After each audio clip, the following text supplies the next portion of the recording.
Well, welcome, gang. It is so nice to have you all here. I feel like the response was just a very positive response, yes, to what we just saw. So, Kurt, let me start with you. Let me ask you, how long before Sons ended did you know that you wanted to do this, that you wanted to keep living in this world?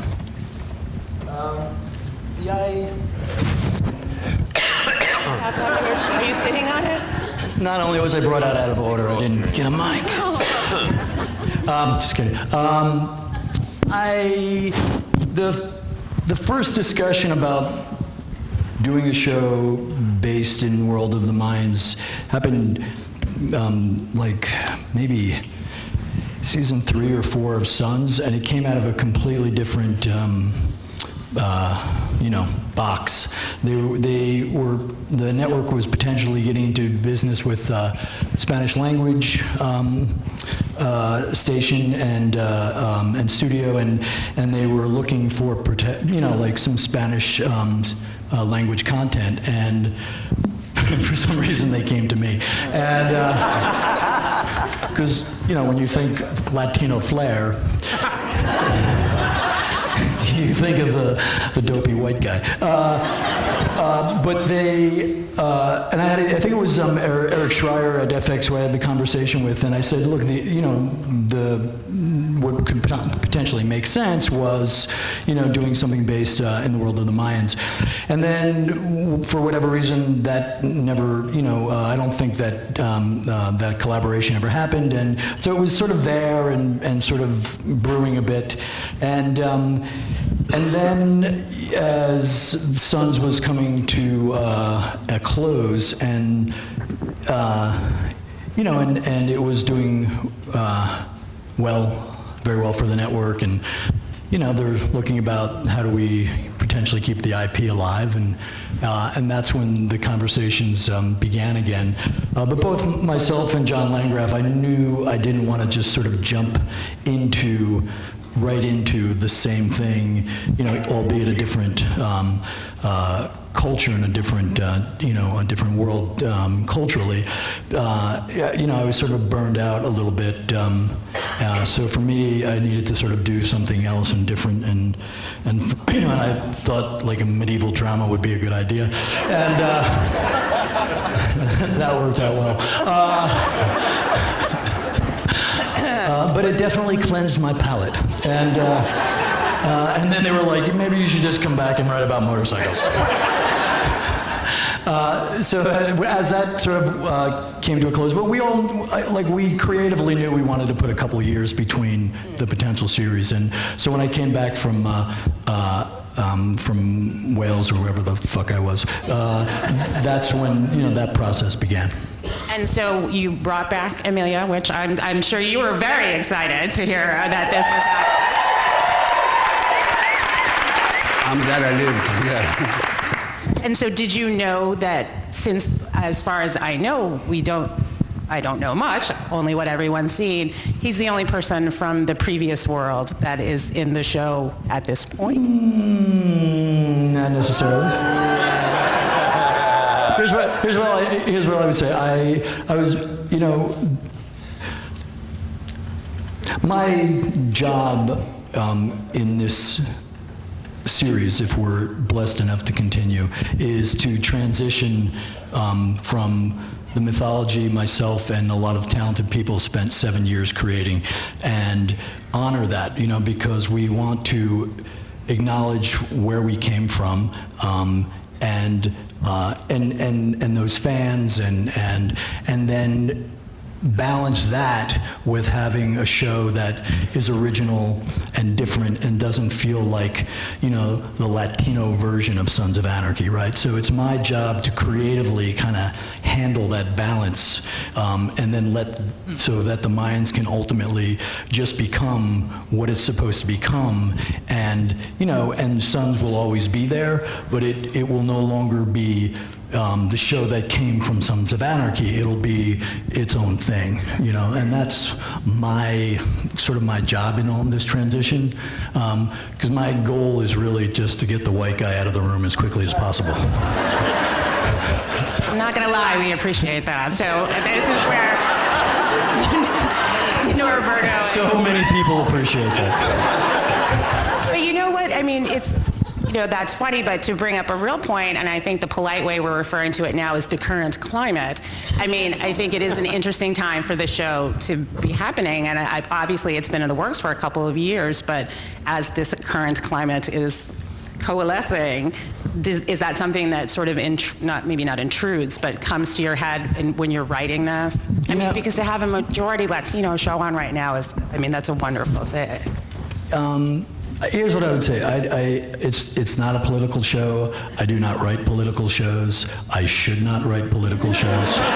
And but the same way Sons was a fictitious club and family in a real world, the real world always impacted that show. The whole storyline with the white supremacists was based on the 45% uptick in white supremacy groups when Obama took office, right? Now, we never mentioned that, or that was never a story point, but that was the reality of that world.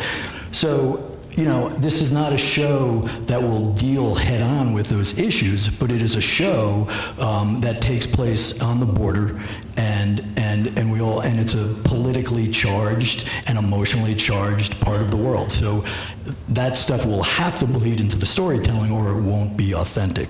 Does that make sense?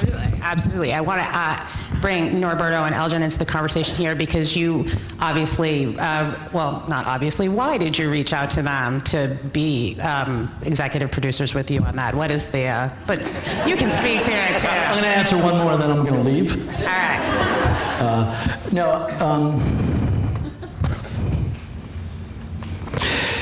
I met, I knew a white guy from Jersey shouldn't be writing about solely about the Latino culture, even though it was in the world of motorcycle clubs, which I was very comfortable with and very familiar with. Sons was about working class white guys, and even though I didn't grow up in a motorcycle club, I grew up in a working class white guy neighborhood. So I always felt I could honor that world and I wasn't full of shit. So for me, I knew I wanted to do this project and I wanted to bring in a voice that was real and that was not a white guy. I met with a lot of writers of mixed race, Latino, and I met with Elgin, and and I don't mean to speak out of school here, but ethnically, Elgin represents a little bit of everybody in this audience. Do you know what I mean? And I love that. And also, if you know anything about Elgin, he comes, he's the real deal. And he understands the mind of an outlaw. He understands survival. And any other writer I had met with couldn't hold a fucking candle to any of that stuff. A lot of writers that come in who know the life are fucking full of shit, right? This guy knows the life.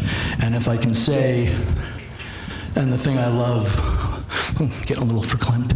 The thing I love about this cast is, and I say this with such pride, is that, a good deal of my cast, has more jail time than screen time, right?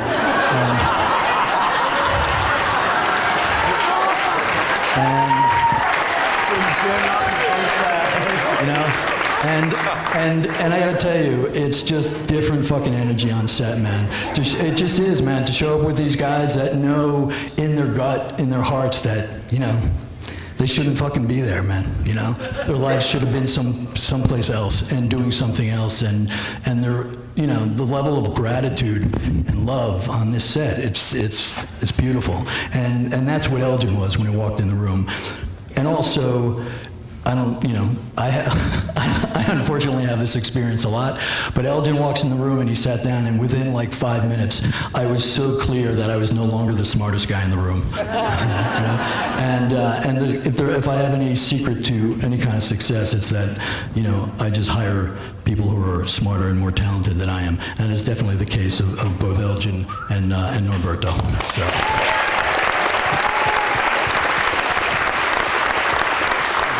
Smart man when he knows he's not the smartest person in the room. Elgin, actually, for the people who aren't familiar with your background, this seems like you've done a lot of film work in the last decade or so, but before that, this was a life that you actually knew pretty well. And do you feel like that is informing?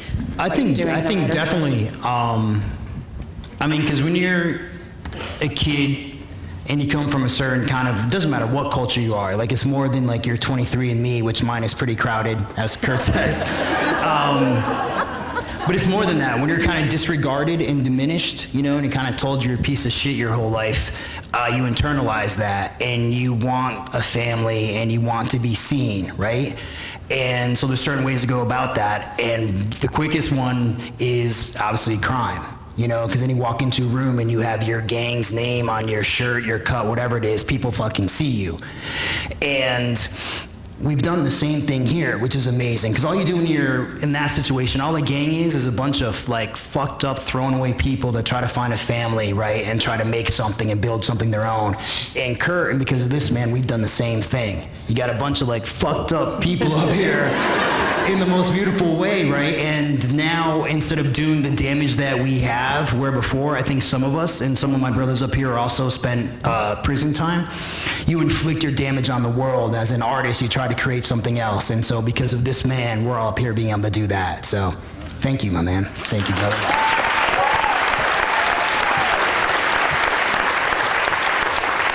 So here's the opportunity if anybody would like to say that they're not fucked up, since you've all been described that way several times now. Here's your chance to be like, not me. Anybody? No? Anybody? No, we're fucked up. No, he chose us all, so they're all fucked up. Yeah. All right, just give it. But one thing, was everyone here already a motorcycle rider? Was there anybody who had to learn how to ride? I had to learn in a couple of days. All right, so the two of you had to learn, and how did that go? I'm here. Are there scars though? I'm here. It was, this job specifically, the new familia here, and just being part of this whole thing, just the newness that has come with this, and you just got to kind of say yes. God put us all here for a reason, and this has been a magic moment so far, and the writing is just a part of it. Yeah. What would you like to tell me about that writing? The writing with a D? Well, fuck, man. I mean, what do you see? I get to work. I get to do everything my mother said, please don't do that, right? And I show up to work, and they give me my fucking knife and my sidearm and the motorcycle and the cut, and all of a sudden I'm looking in the mirror, I'm like, yeah, you're here, man. And and I'm here with all of these people, and I tell you, it is a blessing. It's a true blessing. JD, you said you had to learn too, that you had not been a... Yeah, no, it was great. I mean, Richie, myself, Clayton, Antonio, we went to like Harley school, for a weekend, Glendale Harley. They, put you through the course, and then you ride in the parking lot, and then you have to take the test. And probably my favorite part is, we're studying for the test because we got to get a permit. And the guy leaves the room, and within like a matter of seconds, and there's other people there that have nothing to do with the show that are trying to get their permit. And so I'm looking at the page, and I'm like, okay, and I look over and I just see Richie, and he's just like, I was cheating. I was cheating.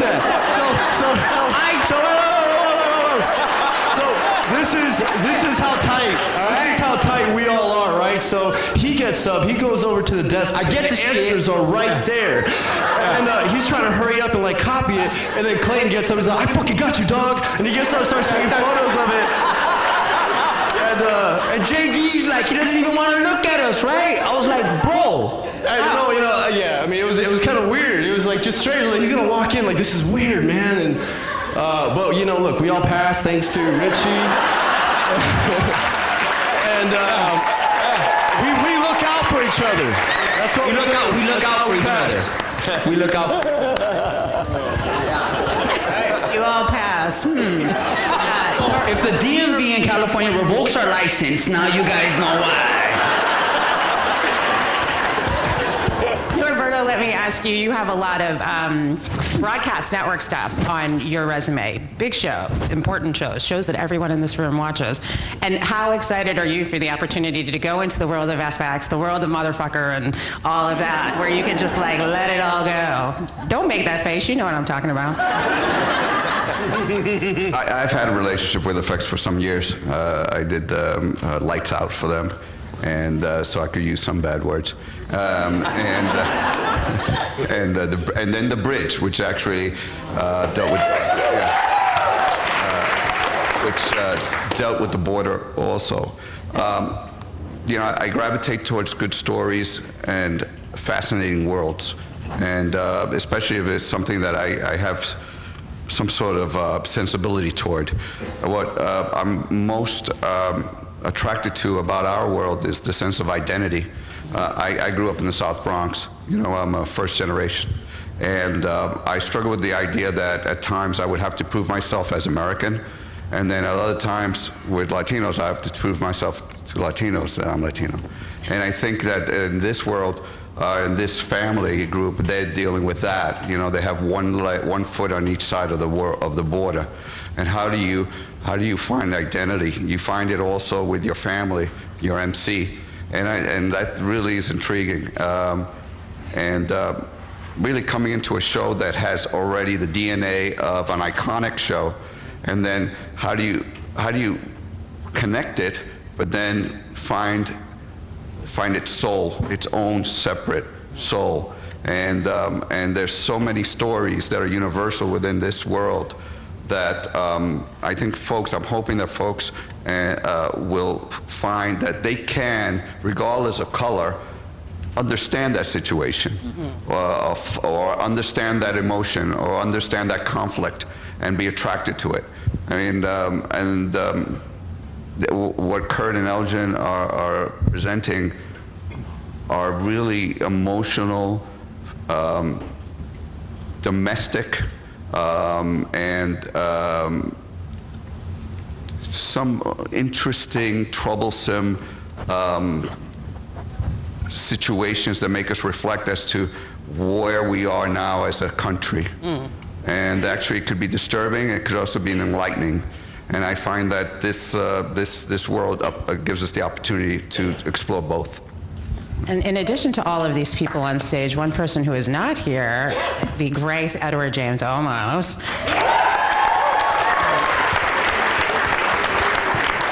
I want to ask a little bit about the casting of him. Was he the person that you always had in mind for that role, or did you come up with the role and think of him? I've been a fan for Eddie for a long time. I met Eddie a couple of times.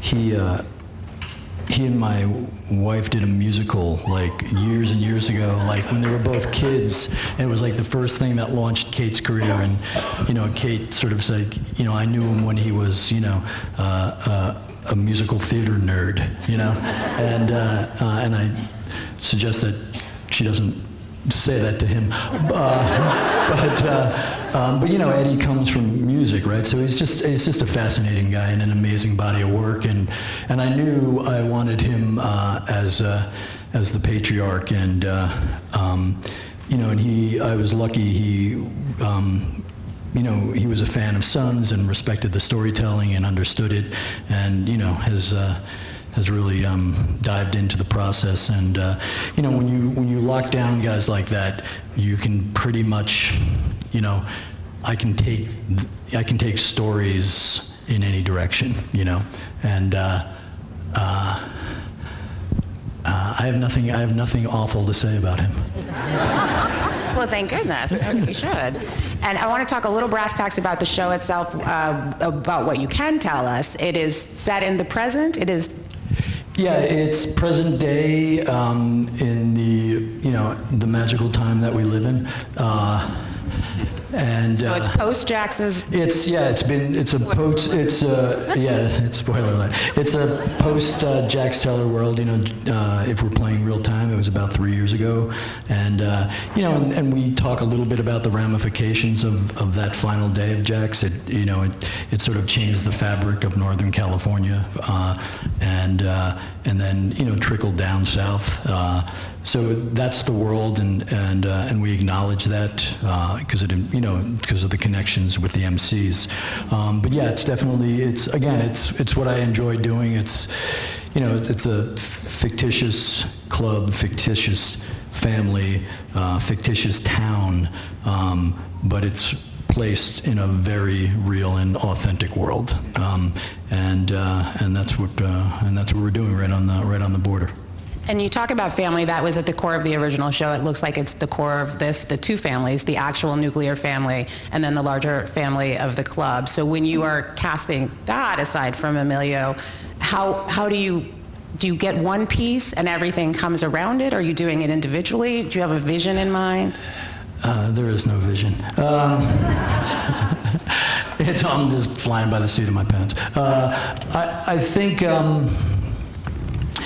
I think even in the casting process, you have to stay fluid. You have a sense of who you want these characters to be, and then you find, then if you find a great actor, you then, more often than not, shape the idea of a character. Because when a character starts out, right, before you cast it, even when it's on the page, it's two-dimensional until somebody steps in and breathes some life into it, and takes what's on the page, which takes a 6 on the page and turns it to a 10 on screen, right? So it's starts out that way, and so if you lock into only what's on the page, you're fucked. So you bring in great actors and you go, oh, that's an interesting, what if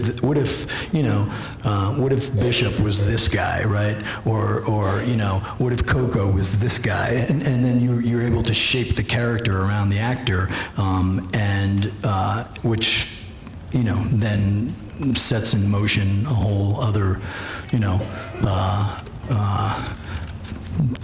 line of horrible things. And for Sarah and for Carla, I mean, obviously this world is slightly lopsided in terms of gender. Stepping into this world for you all, what is that like to be, I'm guessing, is a very testosterone-heavy set? Not in a bad way, just... Oh, right behind you. I didn't... I do, I want all of them. So, I'm just going to say the white people did not have mics.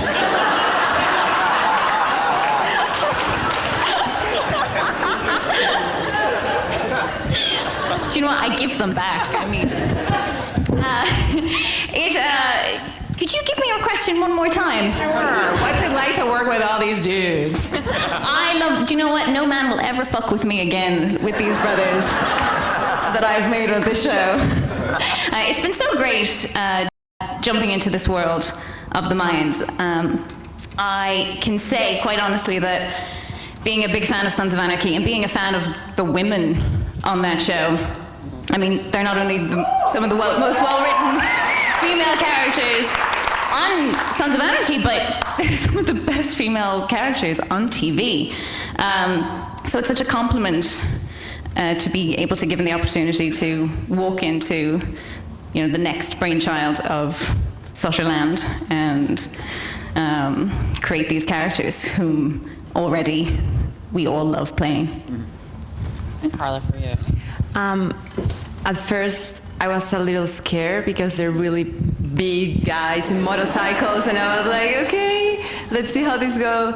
But I remember the first time that I met all the guys, we were sitting in a big room. I was the only girl there, Sarah was not there. And then they start talking about their puppies and their kids,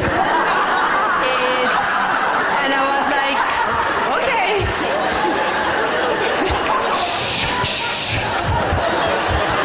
No puppies. Pulling their cover. No puppies here. We step on puppies. Thank you, Carla. No, but really, Bulldogs. it's been amazing. They're Fighting dogs. They're just so great guys, and they make us feel protected all the time, and it's like having a bunch of big brothers on set. So we're just so lucky to be working with all of them.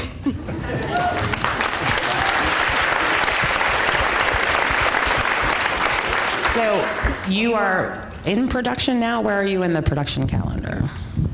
We are halfway through production. Yeah, we're in production. We're in it. We're deep in it. So But we came here to be with all of you guys, and thank you all for showing up. Thanks a lot.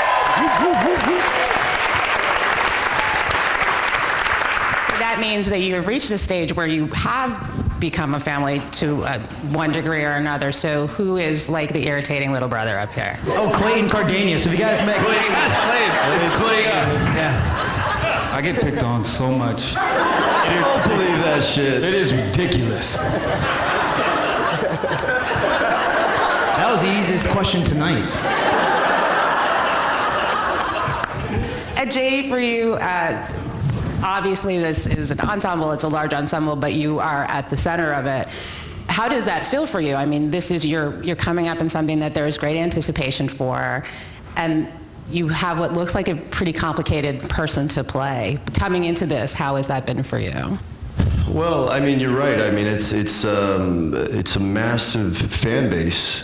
You know, I mean, just even riding out here at the Rot Rally, I mean, it's like I had tears in my eyes. It's like just, I'm just so excited to be a part of this culture, to be a part of this family, and the Sons of Anarchy fans, and FX, and Kurt. I mean, look, I do it because I don't want Kurt on me, you know? Like, he likes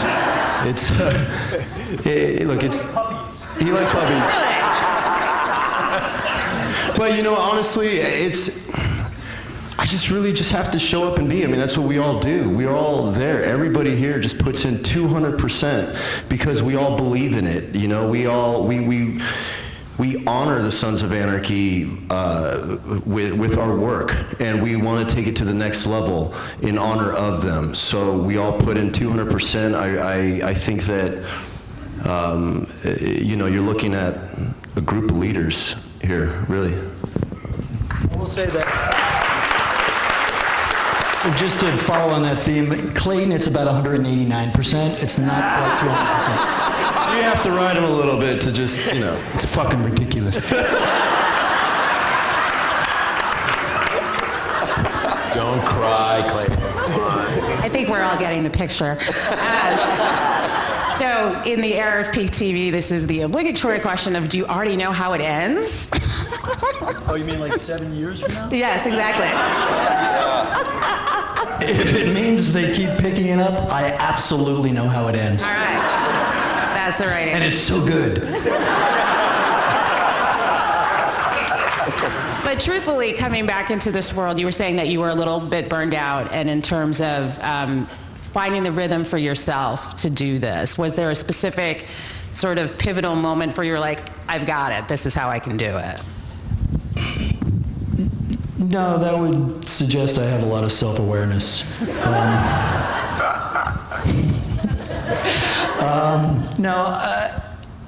It's not so much, oh, I can do it, or I didn't think I could do it when Sons. You know, it was really just needing to do something else creatively. Not just, you know, to cleanse the creative palette, but quite frankly, and the reason I made the choice that I made is that, you know, I was blessed, and he's actually in the audience tonight, Sean Ryan, you know, I was blessed that, you know, I cut my teeth on the Shield, and I'm so clear that any other showrunner in Hollywood would have booted me out of the room like within 6 weeks, and you know, because I'm me, and so you know, and Sean, you know, sort of harnessed what was potentially there, and you know, it's why I never left, man. I was there. It's like every time I thought about leaving and going to another show, I was like, no, that it's not going to work, and was able to sort of learn how to write television on that show.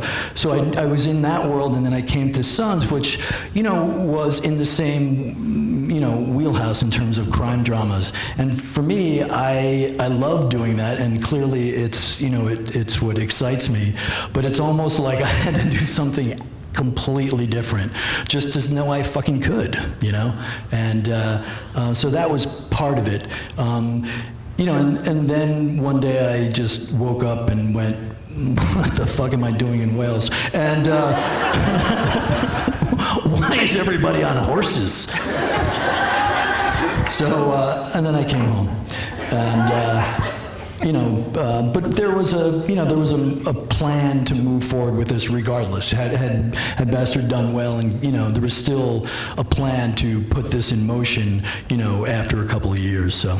Well, we're all glad that you came home from Wales. I'm sure they're all glad that you came home from Wales. Or you're all glad that they came home from Wales. And we have to wrap it up, but thank you so much for being here. But stay right there because Kurt and the gang are giving us an exclusive sneak preview. Hey, can we just let everybody who hasn't said anything just chime in and say, give a word about, except for Clayton, that's a given. Just to chime in and say, the thing that they're most excited about being here, please. Get it, Rocco.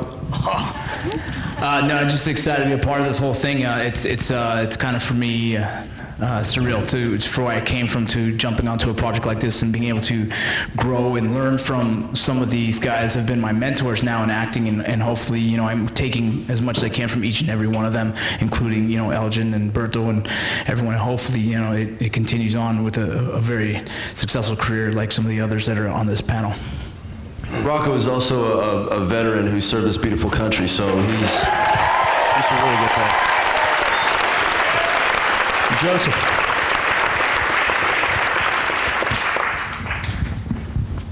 I think I'm grateful the most just for the fact of getting an opportunity to show that I can make it.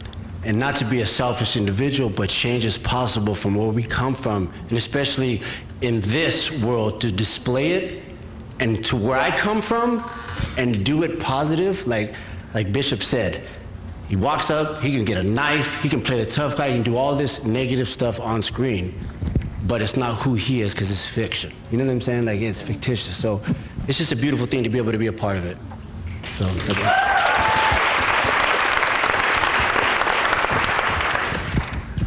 I think the best thing I like about the show is the fact that when I got called into casting, I saw JD, Richard, and Antonio, and we all read together.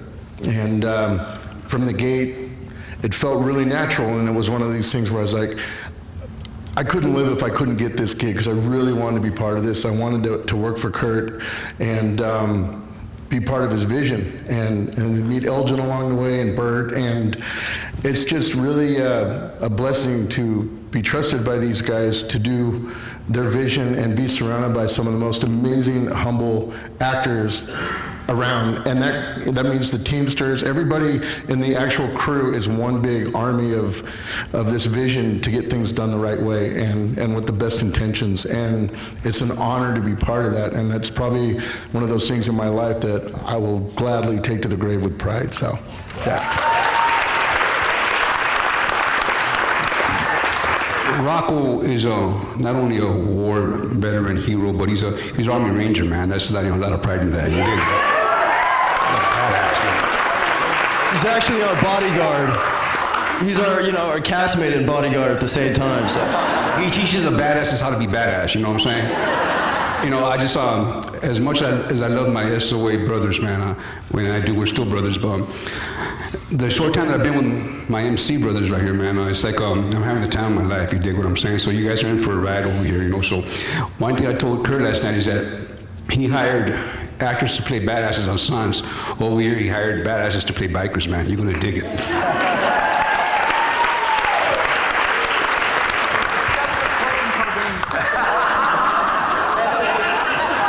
hand that to Daniel. Thank you. Hilarious. Oh man, the thing I love the most about this show. I grew up in a big family. I have 4 brothers, and I've often thought, starting in theater, it's a family when you're on stage. Actually being in this theater, when I walked up here, I was like, man, this takes me back. And this ensemble is no different. We sometimes play characters, we meaning me, who is at odds with a lot of the people on this stage. I don't think I can say any more than that, right? No, I'll have to fire you. Right. Go back to your big family. Anyway, I like puppies too. But you know, to be able to find a safe place to create, to try something new, to break out of the mold that is expected of you in all kinds of perspectives on this stage, whether it's artistic, whether it's personal. For there to be a safe space to do that, it needs to feel like family. And that gets thrown around a lot, you know, this cast is a family, and, you know, but I feel like this group here, it's authentic. We support each other, even when our characters are so desperately at odds, so viciously at odds. I'm right on the border, aren't I? Stop. You like it, right?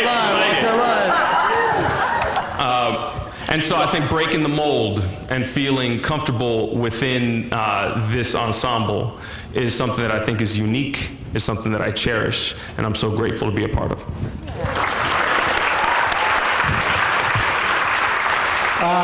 Well, Danny said everything I was going to say, so I'm not sure what I'm going to say. But he said something about the being authentic and the authenticity of every person here. It really is a beautiful thing, everybody being so genuine as a human being, not as an actor, not as all those things, the jobs that we're hired to do, but as a human being, as a person, because we're sharing our lives for however long it is. We're on our path together, and we become better human beings just being around each other. So I enjoy meeting every single one of them, not only as an artist, but as a person.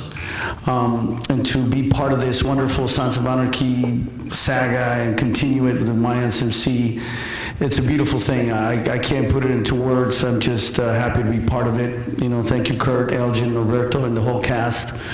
And I don't like puppies, okay? Fuck that. Bulldogs. I'm just kidding. I got one here. Yes.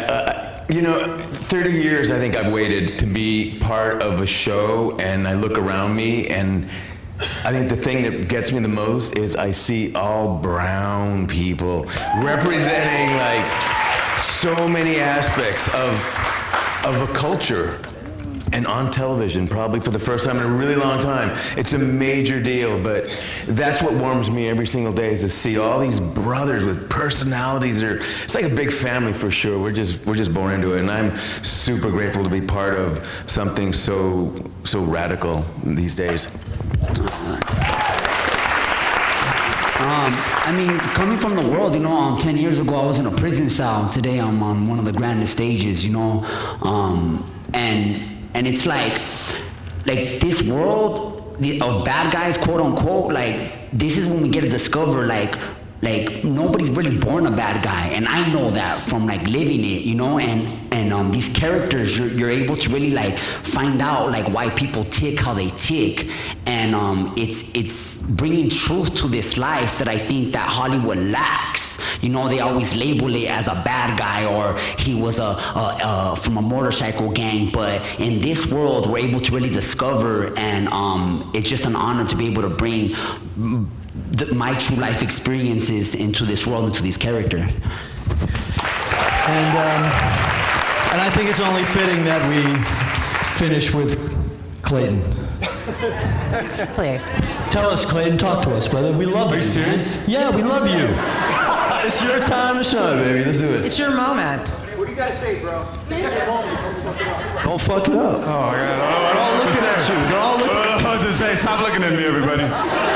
Man, this is I really do cherish my time, you know, especially. That's all we have time for. I'm kidding. I was waiting all night to do that. Sorry. Man, these people are so talented. You know, all these actors, and I tell Kurt this all the time, man. The writing is so beautiful that it makes the acting just seamless. You know, you just read the words and you live and breathe this shit. It's the coolest thing ever, man. And I'm so appreciative of having people like Berto and Elgin and Kurt as well mentor me and teach me shit. And even my man right here, JD, he teaches me so much shit on set. You know, I really do love him like a brother. And I love these guys like my brothers, especially my man Richie over there, you know. And my sisters. God damn it, I fucked it up. Let me start that whole thing over. I'm just very grateful, man. You know, this is a beautiful thing, a beautiful thing. I'm so excited for you guys to see what's to come. You know, same, what was that saying, Elgin? Different world, same universe? Mm-hmm. That's what this is. Mayans M.C, different world, same universe. So thank you.